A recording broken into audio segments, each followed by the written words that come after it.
So you want to change your life. This is going to be a 20-minute exploration into the idea of how you answer the call that you might be receiving from yourself, God, the universe, whatever you call your higher deities.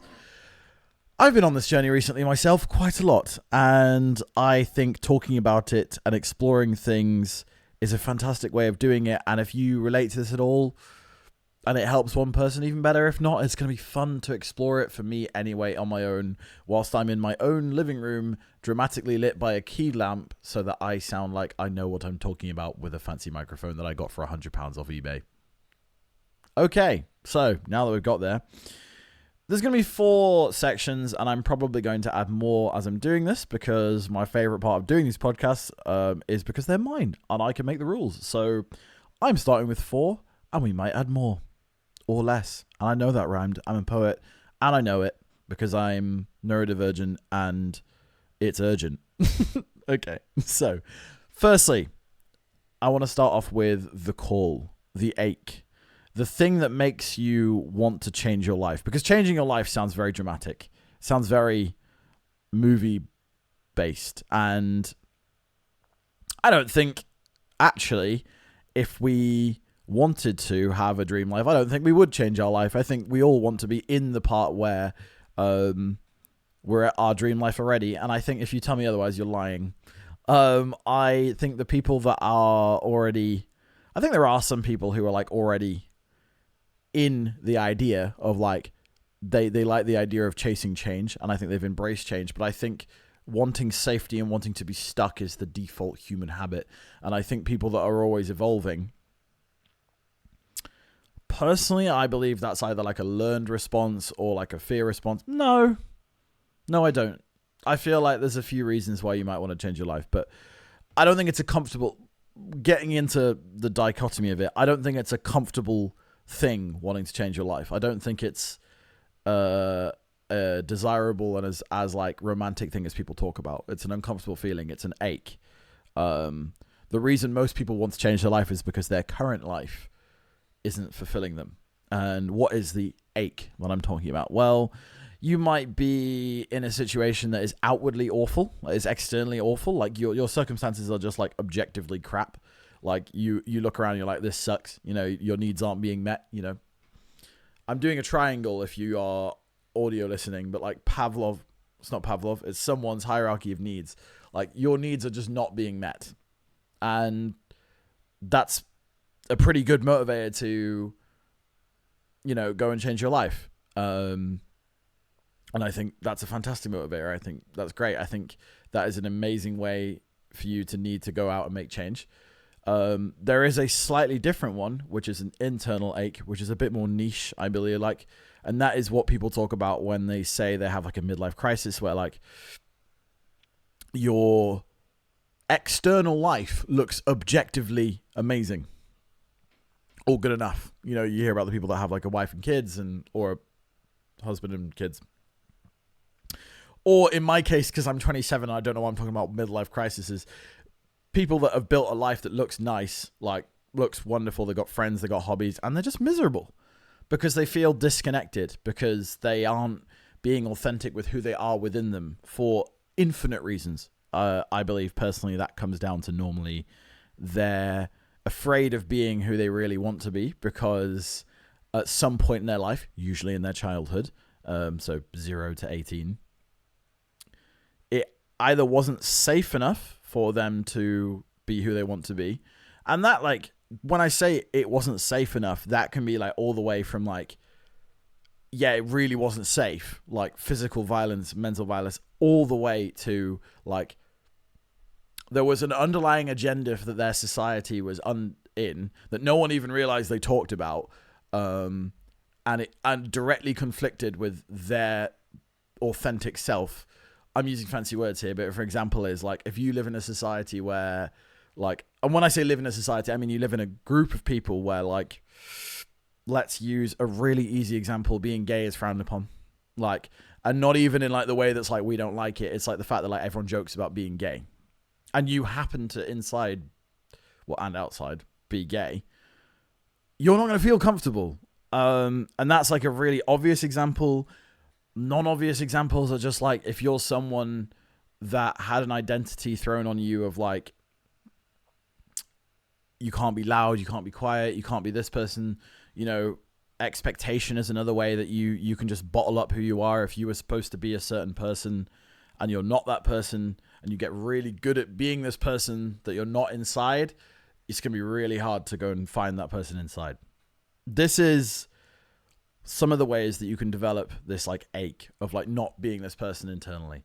And as I talk about it, I think I realize like, it's funny because like I've gone on that journey a lot myself, but I think this is a very human experience. And I think like the more we normalize it, which we do, I suppose, in films, which is kind of interesting, the more we normalize it, the more you can just like have permission to go on that journey. Like I think there would be a lot of healing in the world if, wow, I'm getting meta. There'd be a lot of healing in the world if we like accepted the fact that this is a part of life, of like, you will be misunderstood. This is, you know, you will misunderstand yourself, and it's going to require excavation to find your true self inside, no matter how successful you are. Wow. Yeah, that really is a need of the world, isn't it? Jeez. Oh, I'm happy I'm making this. Anyway, so, right. We just tapped on like the 10% of why you might have that underlying ache of your internal state, how you feel inside doesn't match how you feel on the outside. You're not getting your needs met in the sense of like, you're not feeling connected. You might have a great set of friends, a great job, but it's not you and you're not feeling it. And so you get this call, and in a sense, like the ache is a good thing, because most people, like the root of most change in life is that the thing gets too painful.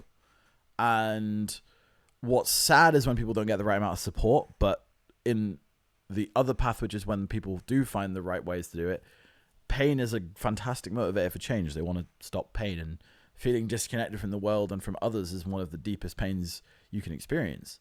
And I think this is where we run into like the trap of like, I think this is like the first stage of where like you can plateau as a human, because like, I think if this ache doesn't get painful enough, you can drown it out by like doing what I'm in English. So everyone, and I'm going to assume most people listening to this are going to be in England. Like, you can just drink, or like go to the pub, or like follow football, or like get in a fight with your friends, or like have a relationship. And it kind of numbs that out. And then you can kind of hit this point where it's like, okay, I've peaked. I'm not hitting this next level of who I want to be. And to those people, great.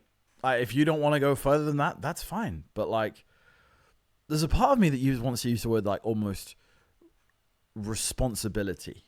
Like, I almost feel like this ache that you're not connecting, that's also like responsibility knocking on the door of like, hey, like you have something to offer the world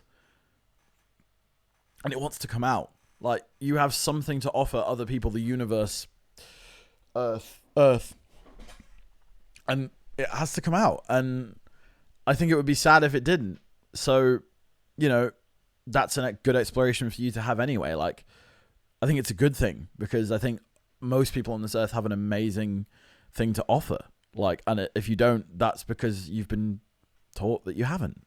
And I'd like to unteach you that, that you do have plenty to offer. So, the ache. Right, let's move on. Let's say you've got the call, you answer the call, life has become too painful, you have to change. Now, the next three are going to be, we're going to be talking about what do you do when you want to change? Like, where do you go, and what will hold you back? Well, three things. Sorry. I'm not cutting this. You're going to just have to bear with me. One is, how do you set the destination of where you change? And we'll talk about that in a minute. Two is, what will be something that will hold you back? What are some of the things that will hold you back when you want to change? And three, what is some things you can use to make it so that you'll continue on the journey? This is going to be so messy. If you're watching this, this is episode 1. I'm going to get so much better at this if I keep doing this, and hopefully episode 200 will be the same podcast probably, but significantly more refined and interesting, because I'll actually know what I'm talking about. But it's better to be messy so I can get it finished. If anyone's watching this and you've got this far and you want to take away one thing, all of this can be circumnavigated by one sentence, which is go and do the thing really badly over and over again. This is all just ways to go and do that. But anyway, Okay, so you want to make the change. You want to answer the call.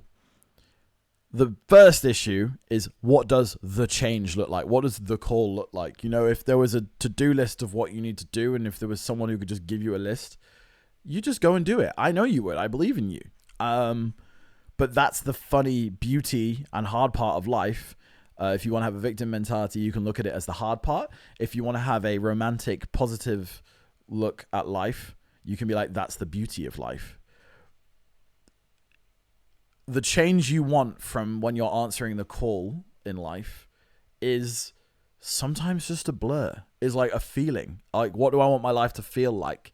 What do I want it to look like? Look like is amazing, but feel like and be like a rough blur can be a fantastic start. And I would say to you, like, that's the challenge. I would say at first is that, like, you're not going to know exactly what it looks like. And that's why I think a lot of people don't jump ship from their, like, unfulfilling life, is because they're like, I don't even have an idea of what I like. I just know what I hate.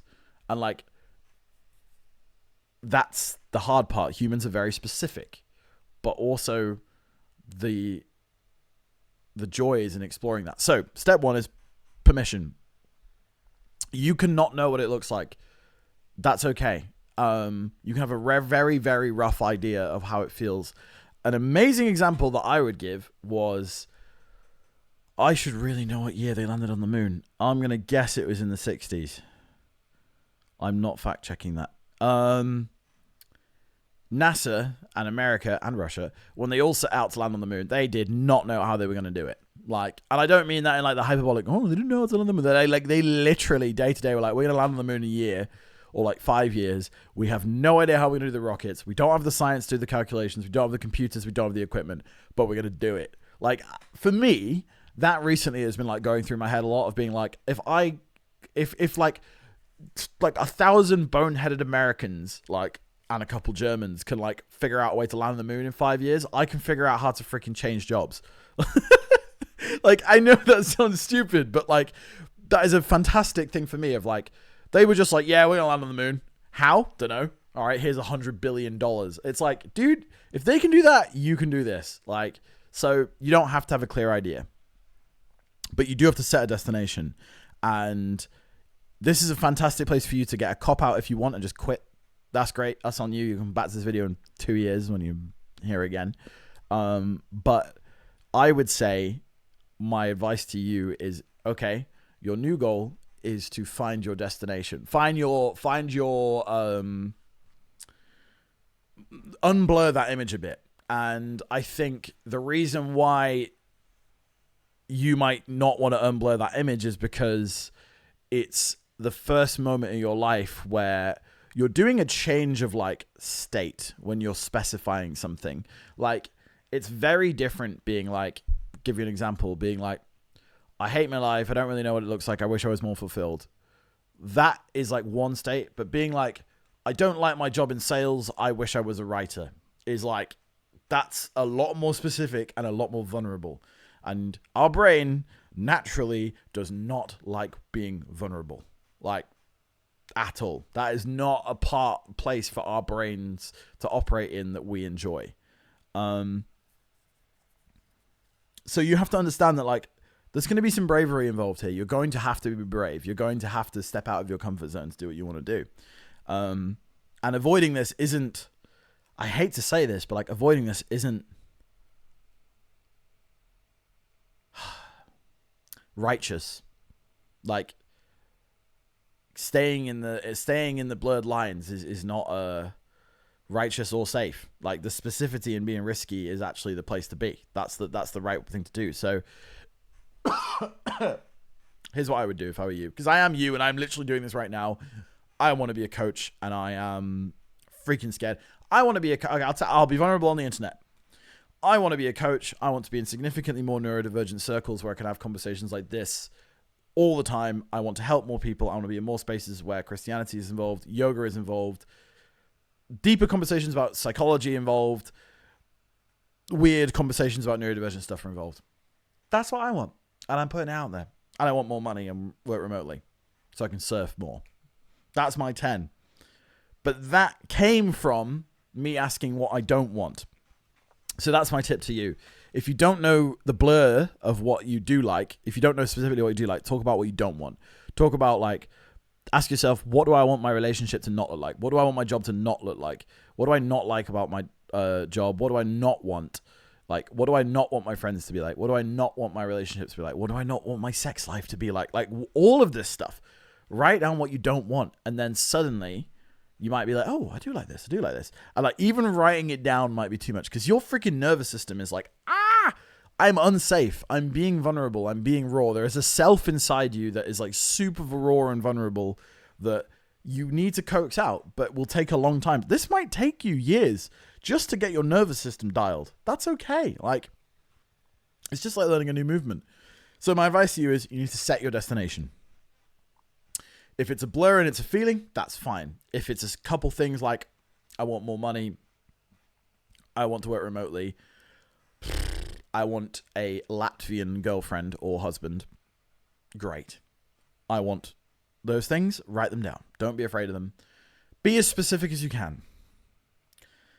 And then is the hard part of, like, you then need to, like, specify them as much as possible because that's the only way you're going to get to there. Like, when I talked about the moon, NASA started with, like, we want to... They didn't even start with the moon.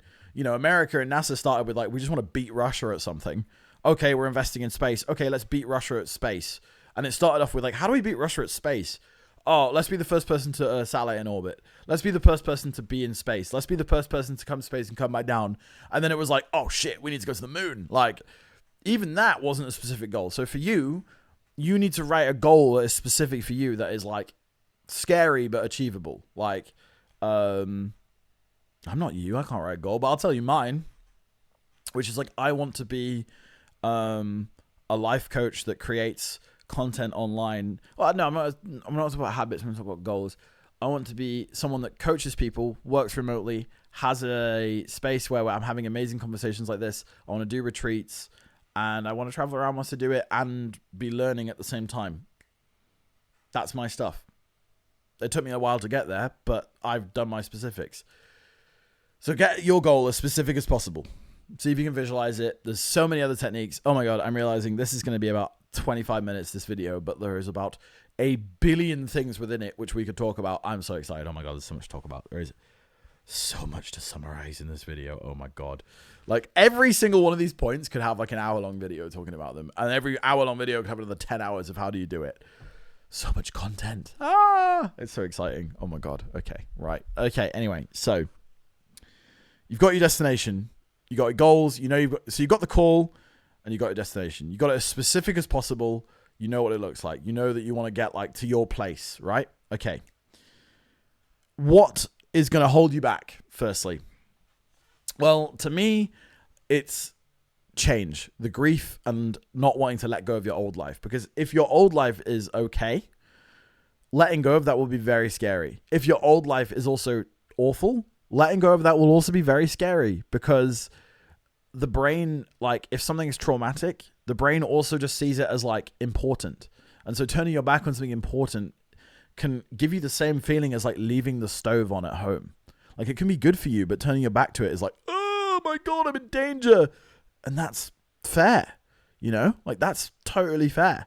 Like, I think the most important thing to do is understand that that's normal. Like, don't demonize that, because if you demonize it, like, you put it on the back burner and then it has all the power in you. If you understand that this is a thing and there's nothing wrong with you for it, great. Like, understand that the thing that will hold you back from changing at first is the fact that, like, you'll like your current life enough, and letting go of it will make you feel grief. Like, you'll feel loss, even if it's something you don't like. Like, I know it doesn't make any sense, but, like, it's not logic. It's just emotions, and that's normal. So firstly, understand that there will be some resistance to change, because not only that, it's like, here's the thing. This is why change is so hard. Human brains are designed in, like, logic switches. So we are designed to be like, if I press this button, this thing will happen. We are also designed to avoid pain. So in an ideal world, humans want to be like, I want to change this thing. I press this button, it won't hurt, it'll change.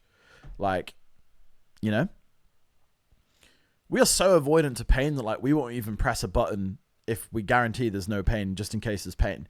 But like with enough coaxing, a human can be like, I'm going to do this change. It'll suck for a bit and then I'll be okay. What's really hard for a human is when A, there's not an immediate result, and B, there is not even a guaranteed exact result. So for example, let's say A is like, if I make a change in 3 years, I'll see the difference. And B is like, if I make a change in 3 years, something will change. I don't know what it is. Like, that's really hard for the human brain. So understand, like, you are doing one of the most difficult things for a human, which is like, I'm going through all of this pain of leaving my old life, something difficult. I'm making a big change. I don't know, A, the route to get to exactly where I want to go to, and B, what it will look like when I get there. That's crazy. Like, that requires you to be so brave because all your body's alarm systems and nervous system is just going, what are you doing to me? Like, yeah. Firstly, congratulations. I'm very proud of you for doing that. If you are on that journey, that's awesome.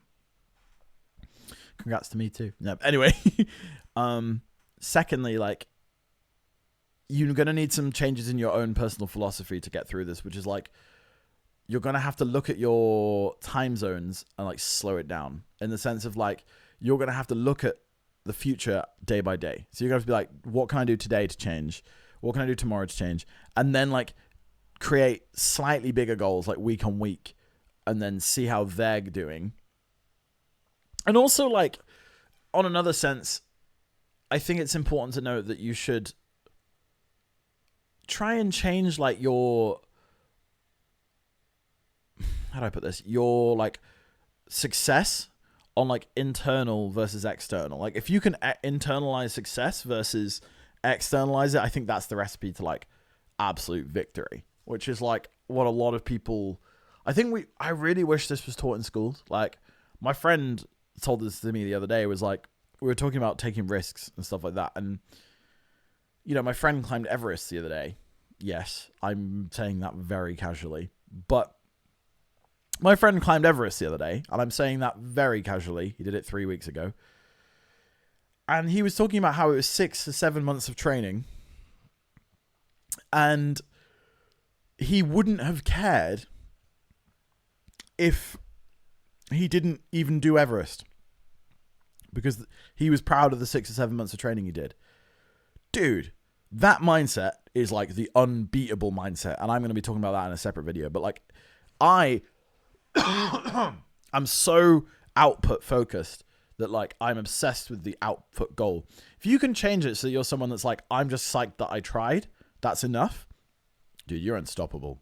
Like you really are unstoppable. So I think that is like the secret rocket fuel to doing this. If you can change it to be like, I don't need to see the outcome of this, like on the journey, hence the letting go and all this stuff. I just need to be proud of the person that I'm becoming to doing it.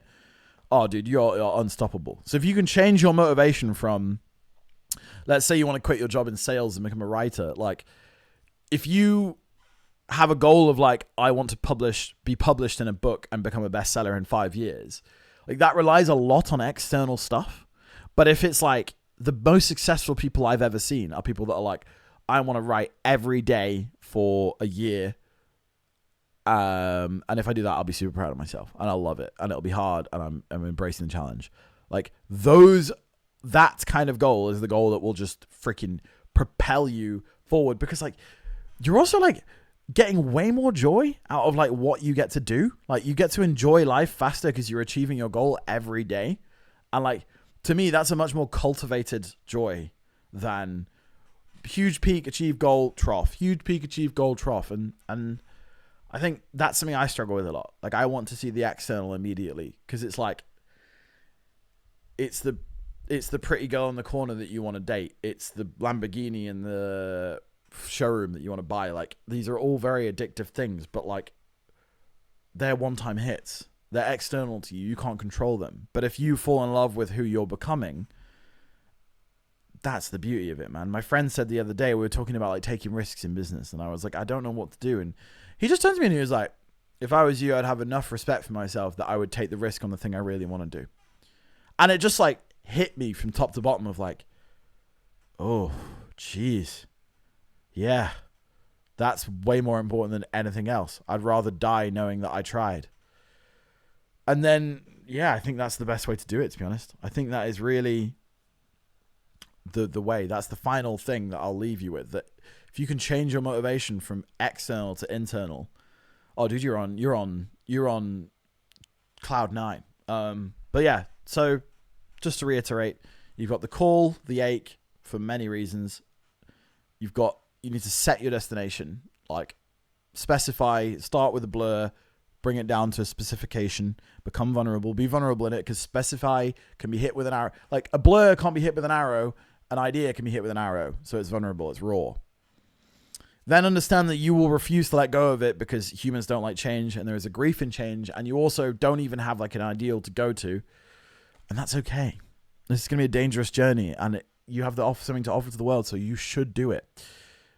Lastly, it's changing your motivation from external to internal. So that's, I want to have a Lamborghini, to I want to write every day. If you want to be a Lamborghini owning writer, which is okay. But this has been a ramble on, so you want to change your life. Here's 4 things. I'm going to be doing these a lot better as we go on. I'm still uploading this, so it's a bit of a rant, but enjoy. Yeah.